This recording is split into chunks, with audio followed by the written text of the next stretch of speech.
Olá, tudo bem? Estou aqui de volta no meu canal, amigo em todas as horas, agradecendo a Deus por mais um dia que Ele tem nos concedido de estarmos aqui compartilhando com vocês mais um vídeo, mais uma palavra de ânimo, mais uma palavra de encorajamento. Eu quero compartilhar com vocês um texto bastante conhecido. Está no livro de Evangelho de São João, capítulo de número 21, verso de número 3. A palavra de Deus, ela diz assim, Disse-lhe Simão Pedro: eu vou pescar. Disseram-lhe eles: nós também vamos contigo. Eles saíram e imediatamente entraram no barco e naquela noite não pegaram nada. Pois bem, irmãos, estamos nessa hora tratando de um personagem bíblico comum, um homem normal, um homem comum como eu e você, uma pessoa comum. Tratando de Pedro, um homem que foi chamado por Jesus para se tornar pescador de homens. Um homem comum como eu e você, que tem as suas qualidades, tem os seus defeitos, tem os seus pontos positivos, seus pontos negativos.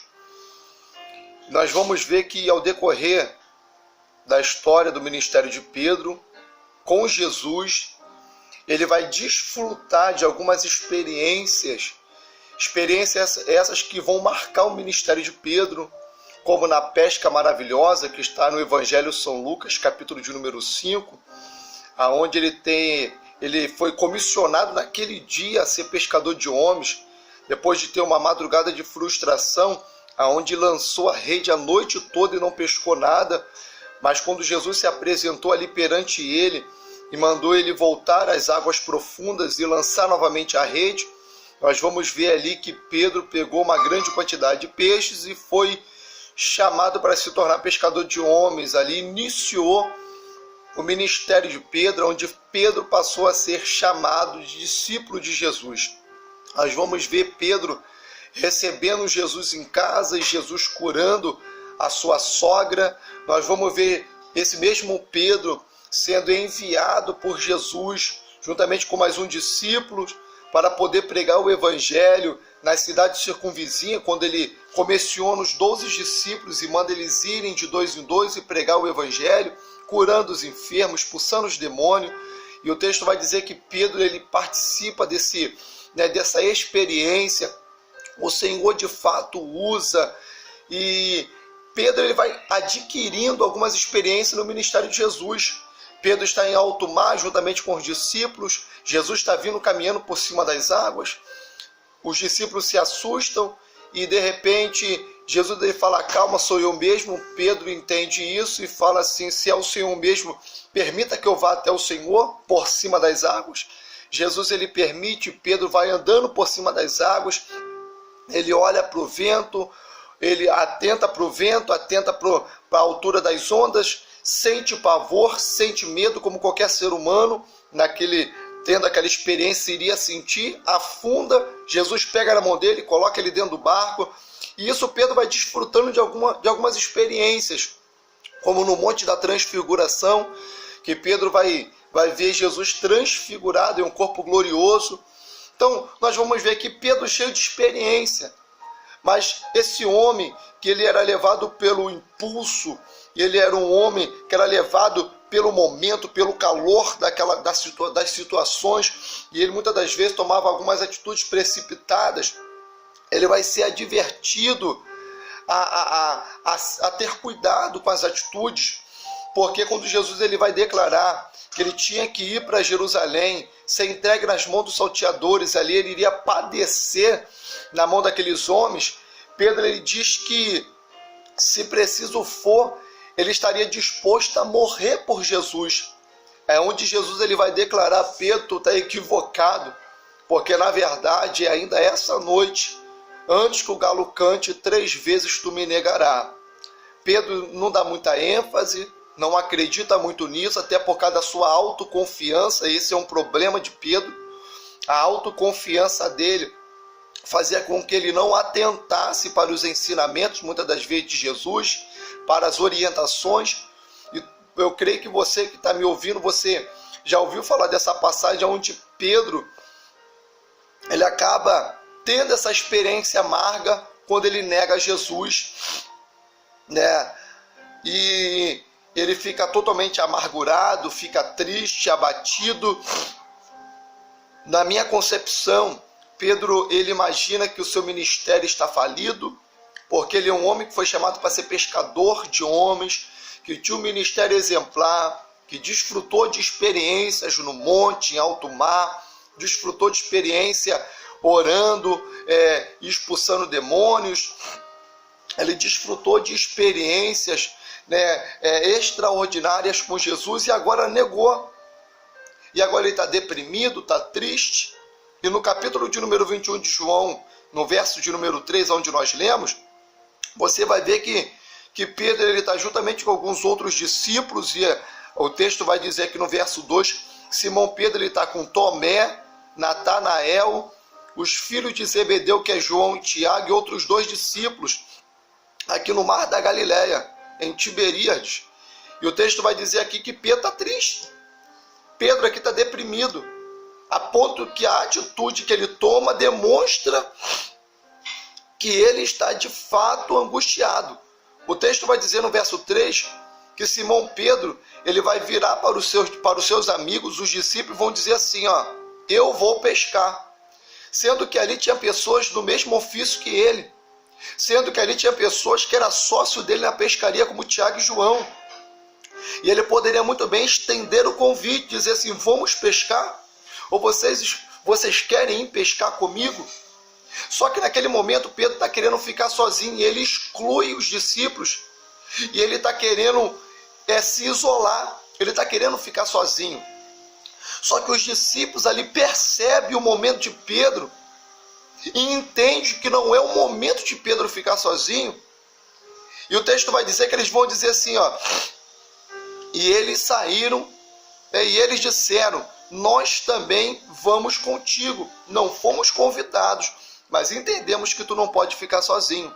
É a importância de nós termos amigos, porque muitas das vezes a gente não demonstra no nosso semblante a nossa tristeza, a nossa angústia, a nossa frustração, mas às vezes com palavras a gente vai deixando no ar o que está de fato acontecendo. E os discípulos perceberam que no ar Pedro não estava bem, Pedro não poderia ficar sozinho, Pedro estava deprimido. Talvez assim, você que está me assistindo esse vídeo, está se enquadrando numa situação como essa. Você talvez já teve diversas experiências com Jesus, já foi uma pessoa muito usada por ele, uma pessoa que de fato teve uma chamada ministerial, Deus levantou para fazer a sua obra, né? Você teve experiências no monte, né? Quem já nunca subiu no monte, viu a brasa no monte acesa, que coisa gloriosa, né? Quem nunca orou e a pessoa no mesmo momento falou assim, poxa, eu fui curada, acabei de ser curada, a dor de cabeça passou, a dor na perna passou. Quem nunca ministrou uma palavra numa igreja ou louvor numa igreja e acabou o culto, aquela pessoa te aborda na porta da igreja, ou até mesmo antes de você descer do altar e falar assim, poxa, essa palavra foi para mim. Só que agora você se encontra numa situação que você até está do lado de pessoas, mas a tua intenção é ficar sozinho, é se isolar, é ir para um lugar distante e ficar sozinho. Só que o Senhor está falando para você nessa hora que você se ausentar, você ficar sozinho não é a melhor opção. Não é a opção certa, não é a opção correta. Você até foi negligente com a orientação, porque Jesus, ele falou para Pedro, Pedro, tu vai me negar. Pedro, ele tinha que ficar atento. Eu sei que aquilo que Jesus fala tem que se cumprir, eu até entendo, mas ele poderia evitar com as suas atitudes. Só que aqui o texto vai dizer que Pedro, ele nega e com isso ele fica deprimido. Talvez você foi até alertado ao decorrer da tua caminhada, vigia, sobe para a torre da vigia, ore mais, jejue mais, se separe dessas amizades, busca mais a presença do Senhor, porque ultimamente você está um pouco meio negligente, você está um pouco meio disperso, não está muito atento à minha voz, e por algum motivo você talvez negou Jesus com alguma atitude, e isso fez com que hoje você não acreditasse em si mesmo. A pior decepção que tem é quando eu me decepciono comigo mesmo. Porque a gente se decepcionar com o ser humano, isso é normal. E eu sempre falo isso, espere mais de Deus e menos dos homens. Só que Pedro é que ele está se decepcionando com ele mesmo. Talvez você que está me ouvindo, você está decepcionado com você mesmo. Hoje você não consegue mais receber uma oportunidade para louvar. Hoje você não consegue mais sair para evangelizar. Hoje se te convidarem para dar uma palestra, você não quer mais. Hoje se te chamarem para você pregar, você não aceita mais. Você está totalmente deprimido consigo mesmo e querendo se excluir, se isolar. Mas graças a Deus que eu quero acreditar que ainda tem pessoas assim como eu, que Deus tocou no meu coração de fazer esse canal com um amigo em todas as horas, para mesmo estando distante, estar presente contigo, trazendo uma palavra de ânimo. Você não pode ficar sozinho, pode contar comigo. Mesmo talvez você não me conhecendo, mas você não pode ficar sozinho. Você não pode se isolar. E dentro dessa experiência, parece que o ministério de Pedro acabou. Só que Jesus, ele vai se apresentar aqui. Jesus, ele vai se apresentar no mar de Tiberíades, aqui no mar da Galileia, e vai começar a ter um momento particular aqui com Pedro.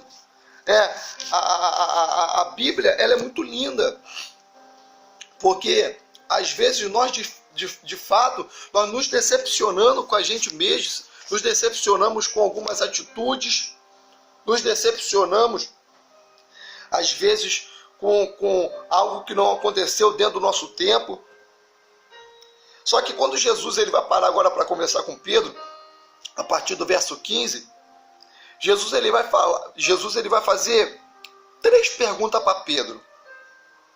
A primeira, Jesus vai perguntar para Pedro assim: Pedro, tu me amas mais do que esses, mais do que os outros discípulos? Tu me amas, Pedro? Verdadeiramente tu me amas mais do que esses? Jesus aqui ele usa o termo ágape, que está no grego, que se refere ao amor volitivo, um amor sacrificial. Jesus pergunta para Pedro, olha só, raciocina comigo, Pedro, tu me ama mais do que esses? Você está a ponto de se sacrificar por mim mais do que esses outros discípulos? Aí Pedro vai tomar uma atitude equivocada, porque aqui não tem como você medir o sentimento de alguém. Não tem como você medir aqui se você ama Jesus mais do que outra pessoa. E Pedro ele vai equivocadamente falar: sim, Senhor, tu sabes que eu te amo. Só que na verdade aqui Pedro não poderia ter tomado essa atitude. Aí eu fico imaginando Jesus coçando a cabeça, dando aquele sorriso de canto de lábios e voltando para Pedro e perguntando novamente: Pedro, tu me amas? Agora ele vai usar o mesmo termo ágape, mas se referindo apenas a Pedro. Pedro, tu me amas? Eu não quero saber se você me ama mais do que as outras pessoas. Eu quero saber só se realmente, Pedro, tu me ama. Aí Pedro ele vai responder: Senhor, tu sabes que eu te amo. Aí Jesus não fica convencido e novamente vai perguntar: Pedro, tu me amas? E o termo aqui, agora que ele vai usar na terceira vez, ele usa o termo filos, que significa afeição. Você tem afeição por mim? Você tem afinidade, um amor fraternal por mim? Jesus está perguntando para Pedro: Pedro, você é meu amigo? Você até me negou, você até me abandonou, mas eu entendo a sua dor. Eu entendo que a experiência que eu tive quando eu caí na mão dos salteadores, na mão daqueles homens que me espancaram, que colocaram uma coroa de espinho, sabe? Que eu tive uma experiência muito ruim, muito dolorosa, e isso foi pesado demais para você. E eu entendo porque você me abandonou, eu entendo porque você me negou. Psicologicamente você não aguentou ao me ver naquela situação, é por isso que tu me negou e eu entendo. eu entendo a tua limitação. Era isso que eu queria te ensinar, Pedro, que você é um ser limitado. Talvez nessa hora que você está me ouvindo, é o que Jesus está querendo te dizer. Eu só permiti você passar por essa experiência ruim na tua vida, no teu ministério, essa frustração pessoal consigo mesmo, para você entender que você é um ser que tem limite. Para você entender que às vezes é necessário você parar e tomar atitudes equivocadas. Falar de assuntos que você não está a par. Porque Pedro ele falou que se preciso for, ele morreria com Jesus. Você fala às vezes de assuntos que você não tem noção do que vai ser. Muitas das vezes a gente tem essas atitudes. Não, Senhor, pode contar comigo, seja lá para o que for. Né? Jesus falar isso pra gente é uma coisa. Agora muitas das vezes a gente fala isso. Pode o vento soprar, que eu estarei de pé. Não é isso que a gente às vezes louva dentro das igrejas? Se o mar se levantar, eu uso a minha fé. E às vezes quando o vento sopra, né? Quando o inimigo se levanta, quando o câncer bate na porta, quando o filho se desvia, quando o marido sai de casa, quando a esposa sai de casa, quando as portas do ministério se fecham, quando você se torna incompreendido, né? Incompreensível, as pessoas não te compreendem, melhor dizendo. Aí é onde entra a frustração. Aí é onde às vezes a gente quer parar, a gente quer desistir, a gente quer retroceder. Mas nessa tarde Deus está falando que Ele entende os teus equívocos, mas Ele não desiste de você. Porque todas as 3 vezes que Jesus pergunta para Pedro se Pedro o amava, e Pedro responde que sim, Jesus ele declara uma coisa muito linda. Pedro, apacenta as minhas ovelhas. Pedro, apacenta os meus cordeiros. Pedro, apacenta as minhas ovelhas. Essa experiência ruim que Pedro teve ao negar, fez com que ele amadurecesse, a ponto de Jesus confiar nele o ministério pastoral, fazendo com que Pedro deixasse de ser pescador de homens para se tornar pastor de ovelha. Porque só apacenta quem é pastor. Uma coisa é ser pescador, é lançar a rede para pescar. Outra coisa é você apacentar. Apacentar é outra coisa. Apacentar você leva para os pastos verdejantes, você tira o carrapicho. Você, para apacentar, você conduz a ovelha por lugares seguros, é totalmente diferente. Então Pedro, além de ter habilidade para pescar, teria habilidade para cuidar. Nessa hora, você que está me ouvindo, Deus está falando, e dependendo da tua experiência amarga, Deus está te dando a experiência e a habilidade para aprender com essa experiência, que você ainda tem muito o que fazer na obra do Senhor. Você ainda tem muita coisa para viver. Não pensa que o teu ministério acabou, não pensa que a obra de Deus na tua vida tem um fim, não teve um fim. Deus ainda vai te usar poderosamente ainda. Se prepare porque a promessa do CD ainda está de pé. Se prepara porque a tua agenda vai voltar a se abrir. Se prepara porque ainda vou te ver pregando o evangelho. Não sei quando, não sei como, mas eu ainda acredito que uma hora dessa eu vou estar num púlpito desse pregando, vou estar numa igreja, talvez sentado na tribuna para ouvir você pregar, para ouvir você louvar. Então acredite nisso, acredite no teu potencial. Eu sei que o Senhor fez você aprender com uma experiência meio amarga, negando Ele, hoje está meio deprimido, entregou a regência, entregou a coordenação do departamento, né, está um pouquinho meio devagar, ungido uma vez, ungido para sempre. Não adianta ser ex-pastor, ex-presbítero, ex-evangelista, não tem. Uma hora que o azeite caiu na cabeça, minha irmã, uma hora que o Senhor ungiu você, sabe, para o ministério, o homem pode não acreditar nisso, mas uma vez que a unção desceu sobre a tua cabeça, está consagrado e pronto, acabou. A única coisa que você pode fazer é o que Pedro fez, né? Se deprimir e não querer mais fazer. Ficar assim, querer se isolar, enterrando o seu talento. Mas aí Jesus veio ali para falar assim, Pedro, desenterra esse talento, tu tem potencial. Tá? Fica com essa mensagem. Eu sou o presbítero Fernando Santos. Esse é o meu canal, Amigo em Todas as Horas. Não esqueça de se inscrever, de tocar o sininho, de deixar o seu joinha, tá? Compartilhe também, faça com que esses vídeos cheguem a pessoas, né, onde vidas estão sendo transformadas. Deixa seu comentário, tá? Deixa seu comentário, isso é muito importante para nós que somos pregadores. Eu gosto de crítica, tem crítica que é construtiva, então nos ajude a melhorar em nome de Jesus. Graça e paz, beijo no teu coração. Esse é o teu amigo em todas as horas, Fernando Santos.